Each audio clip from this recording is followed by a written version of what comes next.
ಎಲ್ಲಿಗೂ ನಮಸ್ಕಾರ. ನಾನು ಆಗುಂಬೆ ನಟರಾಜ್. ನಾನೊಬ್ಬ ಬರಹಗಾರ. ಒಂದು 40 ಪುಸ್ತಕ ಬರೆದುಬಿಟ್ಟಿದ್ದೀನಿ. ಎಲ್ಲ ಇತಿಹಾಸಕ್ಕೆ ಸಂಬಂಧಪಟ್ಟ ಪುಸ್ತಕಗಳು. ಆ ಪುಸ್ತಕ ಆಧಾರದ ಮೇಲೆ ಸಾಕ್ಷಿ ಕೂಡ ಮಾಡ್ತಾ ಇದ್ದೀವಿ. ಈಗ ನಾನು ಬರೆದ ರಸವೈಚಾರಿಕತೆ ಎನ್ನುವ ಪುಸ್ತಕದ ಆಧಾರದ ಮೇಲೆ ನಾನು ಈಗಾಗಲೇ ಒಂದು 5-6 ಎಪಿಸೋಡ್ ಬಂದ್ಬಿಟ್ಟಿದೆ. ಇಂದು ಒಂದು ಸಬ್ಜೆಕ್ಟ್ ವಿಷಯ ಮಾತಾಡೋಕ್ಕೆ ಇಷ್ಟಪಡ್ತೀನಿ. ಅದು ಯಾವುದು ಅಂತಂದ್ರೆ ಪ್ರಾರ್ಥನೆ ಅಂತ.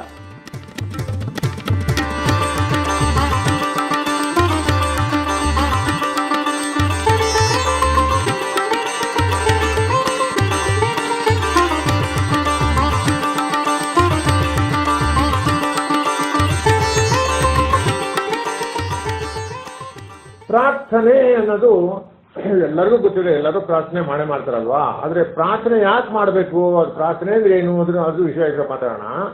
ಸೊ ಮಾನವನ ಅನೇಕ ಹುಟ್ಟಿದವುಗಳ ಪೈಕಿ ಪ್ರಾರ್ಥಿಸುವುದು ಬಹು ಮುಖ್ಯವಾಗಿದೆ ಅಂತ ಹೇಳ್ತಾರೆ. ಮಾನವ ಪ್ರಾರ್ಥಿಸುವ ಪ್ರಾಣಿ ಎಂದು ಹೇಳ್ತಾರೆ. ಇನ್ನಿತರ ಪ್ರಾಣಿಗಳಿಗೆ ಹೋಲಿಸಿದಾಗ ಊಟ, ತಿಂಡಿ, ಬಾಯಾರಿಕೆ ಆದಾಗ ಕುಡಿಯುವುದು ಮತ್ತು ನಿದ್ದೆ ಮಾಡುವ ಜೊತೆಗೆ ತನಗಿಂತಲೂ ಶಕ್ತಿಯುತವಾದ ದೈವದೊಂದಿಗೆ ಅದು ತನ್ನನ್ನು, ತನ್ನ ಜೀವನವನ್ನು, ಇಡೀ ಪ್ರಪಂಚವನ್ನು ನಡೆಸುತ್ತಾನೆ ಎಂಬ ಅರಿವು ಉಂಟಾಗಿ ಅದರ ಹಿರಿಮೆಯನ್ನು ಕೊಂಡಾಡಿ ಅದರಲ್ಲಿ ಲೀನವಾಗುವ ಆಸಕ್ತಿ ವ್ಯಕ್ತಪಡಿಸುವುದೇ ಪ್ರಾರ್ಥನೆಯ ಮುಖ್ಯ ಉದ್ದೇಶ ಅಂತ ಹೇಳಿಬಿಟ್ಟಿದ್ದಾರೆ. ಸೊ ಈಗ ಆದಿಮಾನವನ ಕಾಲದಲ್ಲೇನೆ ಈ ಪ್ರಾರ್ಥಿಸುವ ಕಾರ್ಯ ಪ್ರಾರಂಭ ಆಯಿತು ಅಂತ ಹೇಳ್ತಾರೆ. ಯಾಕಂದ್ರೆ ಅವನಿಗೆ ಅರಿವಾಗಿತ್ತಂತೆ ತನಗೆ ಗೋಚರಿಸದ ಶಕ್ತಿ ಒಂದಿದೆ. ಗೋಚರಿಸದೇ ಇರೋದೊಂದು, ಕಾಣಿಸದೇ ಇರೋದೊಂದು ಶಕ್ತಿ ಇದೆ. ಆ ಶಕ್ತಿ ಕಾಣಿಸದೇ ಇರೋದ ಕಾರಣ ಅದರ ಬಗ್ಗೆ ಭಯ ಉತ್ಪತ್ತಿಯಾಗಿ ಅದನ್ನು ಪ್ರಾರ್ಥಿಸಲು ಪ್ರಾರಂಭಿಸ್ತಾನೆ. ಆ ಗೋಚರ ಶಕ್ತಿ ತನಗೆ ಹಿಂಸಿಸಬಹುದು, ಸಾಯಿಸಲೂಬಹುದು. ಆತರ ಭಯ ಉಂಟಾಗಿ ಅವನಿಗೆ ತನ್ನನ್ನು ಕಾಪಾಡಲು ಅದನ್ನು ಪ್ರಾರಂಭಿಸ್ತಾನೆ ಅಂತ ಹೇಳ್ತಾರೆ. ಈ ಅಗೋಚರ ಶಕ್ತಿಯನ್ನು ತನ್ನ ಇಷ್ಟದ ಪ್ರಕಾರ ಕಲ್ಲು, ಮಣ್ಣು, ಮರ, ನೆರವಿನಿಂದ ವಿಗ್ರಹ ಕಡೆದು ನಿರ್ಮಿಸಿ ಅದಕ್ಕೆ ಒಂದು ರೂಪ ನೀಡಿ ಅದನ್ನೇ ಪೂಜಿಸಿ ಪ್ರಾರ್ಥಿಸಿ ತೊಡಗುತ್ತಾನೆ ಅಂತ ಹೇಳಲಾಗಿದೆ. ಅದು ನಿಜ. ಈಗ ನಮ್ಮ ಭಾರತದಲ್ಲೇನೆ ಊರಿಗೊಂದು, ಹಳ್ಳಿಗೊಂದು ದೇವ್ರು ಮಾಡ್ಕೊಂಡ್ಬಿಟ್ಟಿದ್ದೀವಿ. ಅದು ನಮ್ದು ಸ್ವಂತ ದೇವರು, ಒಂದು ಇಷ್ಟ ದೇವರು ಅಂತ ಮಾಡ್ಕೊಂಡು ಅದು ಯಾವುದೇ ರೂಪದಲ್ಲೋ ಹೆಂಗೋ ಅವ್ರ ಖುಷಿಗೆ ಮಾಡ್ಕೊಂಡು ನಾವು ಅದನ್ನ ಪೂಜೆ ಮಾಡ್ತೀವಿ. ಅದನ್ನ ರಾಮ ರಾಮ ರಾಮ ಎನ್ನುವರು ಕೆಲವರು, ಖುದಾ ಎನ್ನುವರು ಕೆಲವರು. ರಾಮ ರಾಮ ರಾಮ ಎನ್ನುವರು ಕೆಲವರು, ಖುದಾ ಎನ್ನುವರು ಕೆಲವರು. ಸೇವೆಗೈವರು ಗೋಸಾಯಿಗಳು,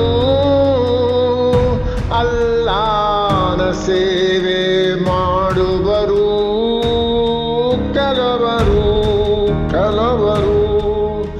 ರಾಮ ರಾಮ ರಾಮ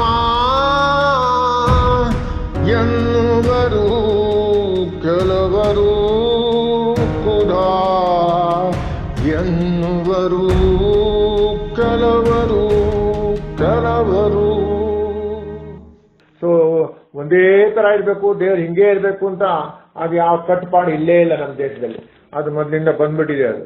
ಸೊ ಈಗ ಕ್ರಮೇಣ ಏನಾಗುತ್ತೆ, ಮಾನವ ನಾಗರಿಕನಾಗತೊಡಗಿದಾಗ, ವಿವಿಧ ಧಾರ್ಮಿಕತೆ ಬೆಳೆದು ಬಂದಾಗ ಅವನು ತನ್ನನ್ನು ಶತ್ರುಗಳಿಂದ ಕಾಪಾಡಲಾಗಲಿ ಅಥವಾ ರೋಗ ರುಜಿನಗಳಿಂದ ಪಾರು ಮಾಡುವುದಾಗಲಿ, ಸುಖ ಸಂಪತ್ತು ಐಶ್ವರ್ಯವನ್ನು ನೀಡುವಂತಾಗ್ಲಿ ಎಂದು ಆ ಶಕ್ತಿ ಅಂದ್ರೆ ದೇವರು ಅಂತಾನೆ ಹೇಳೋಣ, ಬೇಡದ ತೊಡಗದೆ ತನಗೆ ಜ್ಞಾನ, ಬುದ್ಧಿ ಮತ್ತು ಎಲ್ಲದಕ್ಕಿಂತ ದೇವರ ಇಚ್ಛೆಯಂತೆ ತನ್ನ ಆತ್ಮಕ್ಕೆ ಶಾಂತಿ ದೊರಕಲಿ ಎಂದು ಪ್ರಾರ್ಥಿಸತೊಡಗುತ್ತಾನೆ. ಇದು ನಮ್ಮ ಹಿಂದೂ ಧರ್ಮದ ಪ್ರಕಾರ ಆತ್ಮ ಪರಮಾತ್ಮ ಅನ್ನೋದು ಬರ್ತದಲ್ಲ.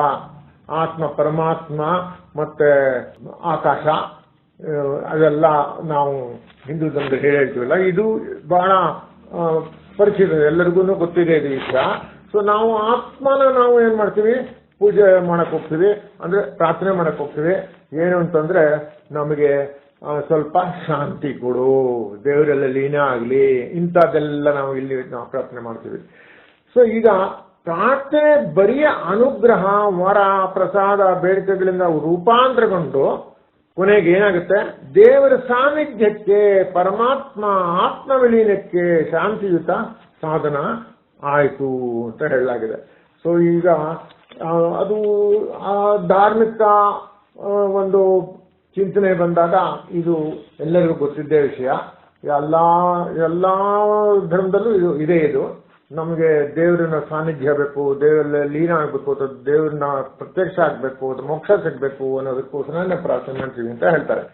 ಸೊ ಇವಾಗ ಇದು ಒಂದು ಪಾಶ್ಚಾತ್ಯ ಒಬ್ಬ ಸಾಹಿತಿ ಬಗ್ಗೆ ಮಾತಾಡಿದ್ರೆ ಅವ್ನು ಬಹಳ ಚೆನ್ನಾಗಿ ಹೇಳ್ತಾನೆ. ಅವನ ಹೆಸರು ಆಸ್ಕರ್ ವೈಲ್ಡ್ ಅಂತ. ಅವನೇನ್ ಹೇಳ್ತಾನೆ ಅಂದ್ರೆ, ನಾವು ದೇವರ ಹತ್ರ ಏನೇ ಪ್ರಾರ್ಥನೆ ಮಾಡ್ಕೊಂಡ್ರು ಕೂಡ ಅದು ಪ್ರಾರ್ಥನೆ ಆಗೋದಿಲ್ಲ, ಅದು ಒಂಥರ ಪತ್ರ ವ್ಯವಹಾರ ಆಗ್ಬಿಡುತ್ತೆ ಅಂತ. ನಾವು ಪತ್ರ ವ್ಯವಹಾರ ಆಗ್ಬಿಡುತ್ತೆ ಅಂತ. ಯಾಕಂದ್ರೆ ದೇವರನ್ನು ಸಂತೋಷಗೊಳಿಸುವುದಕ್ಕಲ್ಲ ಪ್ರಾರ್ಥಿಸುವುದು, ನಮ್ಮ ಆತ್ಮವನ್ನು ಧಾರ್ಮಿಕವಾಗಿ, ನೈತಿಕವಾಗಿ, ಶಾಂತಿಯುತವಾಗಿ ಮಾಡಲು ಪ್ರಾರ್ಥಿಸುತ್ತೇವೆ. ಆಧ್ಯಾತ್ಮಿಕ ಚೈತನ್ಯವನ್ನು ಚೇತನಗೊಳ್ಳುವಂತೆ, ಕಾರ್ಯನಿರತವನ್ನಾಗಿ ಮಾಡುವಂತೆ, ಮೇಲಾಗಿ ನಿರ್ದೇಶಿಸುತ್ತಿರುವ ಆತ್ಮವನ್ನು ಎಚ್ಚರಿಸುವಂತೆ ಮಾಡುವುದೇ ಪ್ರಾರ್ಥನೆಯ ಉದ್ದೇಶ ಅಂತ ಹೇಳಲಾಗಿದೆ. ಸೊ ಮನಸ್ಸು ದೈವತ್ವದ ಬಳಿ ಏರುವುದೇ ಪ್ರಾರ್ಥನೆಯ ಮೂಲ ಉದ್ದೇಶ ಅಂತ ಹೇಳಿದ್ದಾರೆ. ಸಂಕುಚಿತ ಭಾವನೆಗಳು ತೊರೆದು ನಮಗಿಂತಲೂ ಮಿಗಿಲಾದ ಶಕ್ತಿಯ ಬಳಿ ದೀನರಾಗಿ ನಮ್ಮ ಆತ್ಮ ಸಮರ್ಪಣೆ ಮಾಡುವುದೇ ನಿಜವಾದ ಪ್ರಾರ್ಥನೆ. ಉಪನಿಷತ್ತಿನ ಈ ವ್ಯಾಸ ಈ ದಿಸೆಯಲ್ಲಿ ಅತ್ಯಂತ ಸುಂದರ ಸಮಂಜಸವಾಗಿದೆ ಅಂತ ಹೇಳ್ತಾರೆ. ಏನು ಅಂದ್ರೆ, ಅಸತ್ತಿನಿಂದ ಸತ್ಯದ ಕಡೆಗೆ, ಕತ್ತಲಿಂದ ಬೆಳಕಿನ ಕಡೆಗೆ, ಮೃತ್ಯುವಿನಿಂದ ಅಮೃತತ್ವದ ಕಡೆಗೆ ನಮ್ಮನ್ನು ಕೊಂಡಯ್ಯೋ ಅಂತ ಹೇಳ್ಬಿಟ್ಟಿದ್ದಾರೆ. ಉಪನಿಷತ್ತಿನ ಇದು ಬಹಳ ಪ್ರಸಿದ್ಧವಾದ ಇದೊಂದು ಪ್ರಾರ್ಥನೆ.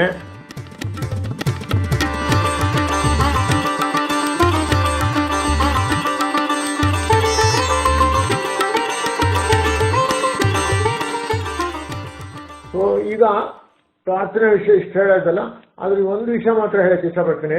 ನಾವು ದೇವಸ್ಥಾನಕ್ಕೆ ಹೋದಾಗ ಪ್ರಾರ್ಥನೆ ನಾವು ಹಣಕಾಯಿ ಮಾಡಿಸ್ತೀವಿ, ಪ್ರಾರ್ಥಿಸ್ತೀವಿ, ಎಲ್ಲ ಮಾಡ್ತೀವಿ, ನಾವು ಏನೋ ಬೇಡ್ಕೋತೀವಿ, ಎಲ್ಲ ಮಾಡ್ತೀವಿ. ಆದ್ರೆ ಕೆಲವು ವಿದ್ವಾಂಸರು ಏನ್ ಹೇಳಿದ್ದಾರೆ ಅಂದ್ರೆ, ಪ್ರಾರ್ಥನೆ ಮಾಡೋದು ಯಾಕೆ ಅಂತಂದ್ರೆ, ನಾವು ನಮಗೆ ದೇವರಲ್ಲಿ ಏನು ಪ್ರಾರ್ಥನೆ ಮಾಡ್ತೀವಿ ಅಂದ್ರೆ, ನಮ್ಮಲ್ಲಿರೋ ಅಹಂ ಇದೆಯಲ್ಲ, ನಾನೇ ದೊಡ್ಡವನು, ನಾನೇ ಎಲ್ಲರಿಗಿನ್ನ ದೊಡ್ಡವನು, ನಮ್ಮಲ್ಲಿ ಏನೇನೋ ಅಹಂ ಇಟ್ಕೊಂಡಿರ್ತಿಲ್ಲ, ಆ ಅಹಮ್ಮನ್ನು ತ್ಯಜಿಸ್ಬಿಟ್ಟು ನಾನು ದೇವರೇ ನಿನ್ ಮುಂದೆ ನಾನು ಏನೇನೂ ಇಲ್ಲ, ಅಥವಾ ನಾನು ಈ ನನ್ನಲ್ಲಿರೋದು ಅಹಮ್ಮನ್ನು ತ್ಯಜಿಸ ಮಾಡಪ್ಪ ಅಂತ ನಾವು ಪ್ರಾರ್ಥನೆ ಮಾಡ್ತೀವಲ್ಲ, ಅದೇ ನಿಜವಾದ ಪ್ರಾರ್ಥನೆ ಅಂತ ಕೆಲವರು ಹೇಳ್ತಾರೆ. ಸೊ ಇದು ನಿಜವಾಗ್ಲೂ ಒಂದು ರೀತಿಯಲ್ಲಿ ಒಳ್ಳೆ ಪ್ರಾರ್ಥನೆ ಅಂತ ಅನ್ಸುತ್ತೆ. ಸೊ ಇಷ್ಟು ಹೇಳಿ ನಾನು ಈಗ ಮುಗಿಸ್ತಾ ಇದ್ದೀನಿ. ಇದೇ ವಿಷಯಕ್ಕೆ ಸಂಬಂಧಪಟ್ಟ ಹಾಗೆ ಒಂದು ಕತೆ, ಅದ್ಭುತವಾದ ಕತೆ, ಒಂದು ಪುಟ್ಟ ಕತೆಗಿದೆ. ಅದು ಇರಾನಿನ ಕತೆ. ಅದು ಆ ಇರಾನ್ ದೇಶ ಎಲ್ಲರಿಗೂ ಗೊತ್ತಿದೆಯಲ್ಲ, ಪರ್ಷಿಯಾ. ಆ ಪರ್ಷಿಯಾ ದೇಶದ ಒಂದು ಕತೆ ಈಗ ಹೇಳ್ತಾ ಇದ್ದೀನಿ. ಇರಾನಿನ ಹೆಸರಾಂತ ಕವಿಯೊಬ್ಬ ಇದ್ದ, ಅವನ ಹೆಸರು ಸಾದಿ ಅಂತ. ಅವನೊಬ್ಬ ಧರ್ಮ ಬಿಂದು ಆಗಿದ್ದಂತೆ.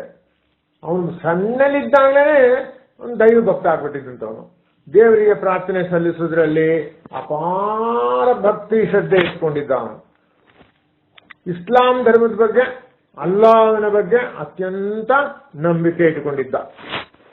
ಪ್ರತಿದಿನ ಪವಿತ್ರ ಕುರಾನನ್ನು ಪಠಿಸುವ ಪರಿಪಾಠ ಇಸ್ಕೊಂಡಿದ್ದ.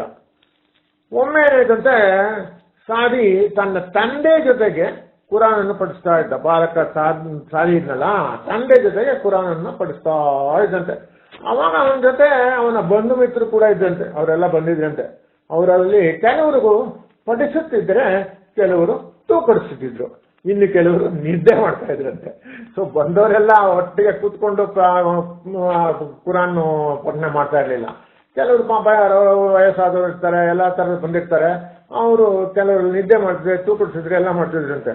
ಅವಾಗ ಈ ಬಾಲಕ ಸಾದಿಗೆ ಅವ್ರನ್ನ ನೋಡಿ, ಅರೆ ಇದು ಏನಪ್ಪ ಇದು, ತನ್ನ ಬಗ್ಗೆ ತಾನು ಪಡಿಸುತ್ತಿದ್ದ ಕಾರ್ಯಕ್ಕೆ, ತನ್ನ ಪ್ರಾರ್ಥನೆ ಬಗ್ಗೆ ಹೆಮ್ಮೆ ಉಂಟಾಯ್ತು ಅಂತ ಅವನಿಗೆ. ನಾನು ಸಣ್ಣ ಹುಡುಗ, ನನಗೆ ಇಷ್ಟೊಂದು ನಿಷ್ಠೆಯಿಂದ ಇಷ್ಟು ಭಕ್ತಿಯಿಂದ ನಾನು ಪ್ರಾರ್ಥನೆ ಮಾಡ್ತಾ ಇದ್ದೀನಿ, ಪಠಿಸ್ತಾ ಇದ್ದೀನಿ ಕುರಾನು, ಇವರೆಲ್ಲ ನಿದ್ದೆ ಮಾಡ್ತಾ ಇದ್ದಾರಲ್ಲ, ಏನಿದು ಅನ್ಯಾಯ ಇದು, ಸೊ ಇದು ಚೆನ್ನಾಗಿಲ್ಲ, ಇದು ಸರಿ ಇಲ್ಲ, ಇದು ಅವನಿಗೆ ಬೇಸರ ಆಗುತ್ತೆ, ಅವನಿಗೆ ಬೇಸರ ಆಗ್ಬಿಡುತ್ತಂತೆ.